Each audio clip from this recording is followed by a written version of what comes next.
So from a Christian perspective, where is that boundary?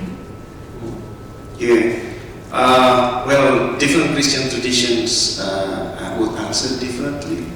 But some Christian tradition would say that there is some kind of, despite all the evils in the world and all sins in the world, there is some kind of grace that are still holding humankind so that it doesn't go much further.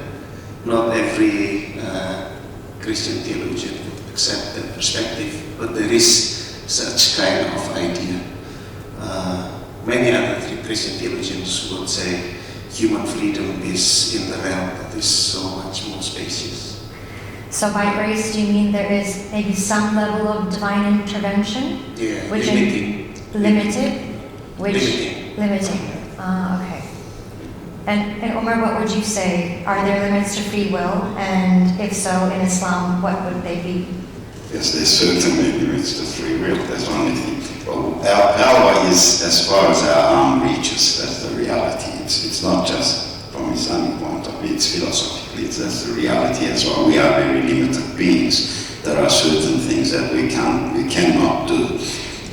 Free will itself, from an Islamic theological perspective, is nothing but an inclination. That's what we call inclination, meaning that we're making choices.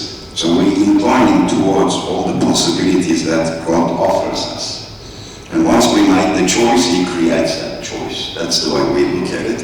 But we become the doers. He becomes the creator of the act. We become the doers of the act. That's why we become responsible, morally responsible agents. But in order to reconcile, predestination and free will, I love using analogies. It makes it much easier for the younger generation to understand too. Like these days, a lot of people play video games. Yeah?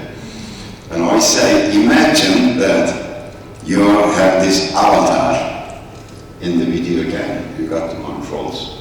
You can make it go jump, sometimes they make them fight and things like that, open doors and things like that in video games. But the avatar in the video game can only do what the program allows it to do. So there is a program there which the IT guy or the programmer put there, placed there, written there. So the avatar cannot go beyond that program.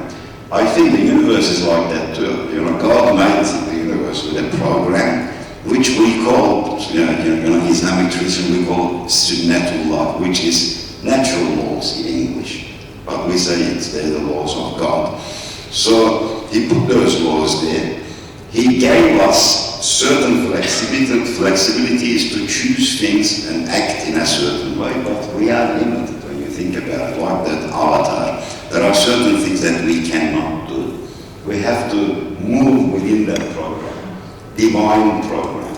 But we do have free will in that regard. Maybe I'll finish with this question. During the time of Omer ibn al-Khattab, who is the second, the Khalifa after Prophet Muhammad passed away, Abu Bakr and then Omer, he was a very just man. So they caught this man who was accused of stealing. So they brought him to Omer. He's going to give him a punishment because he stole something. But he asked a question to the person. He said, "Why did you steal?" And the guy said, "It was written in my destiny." So Omer said, "I'm doubling your punishment." He said, "But why?" Because the first one for stealing, the second one is accusing God for your crime. Giving it to God. So he said, "You have free will. You stole through your free will. It's your fault." Although God knew that you were not going to steal anyway.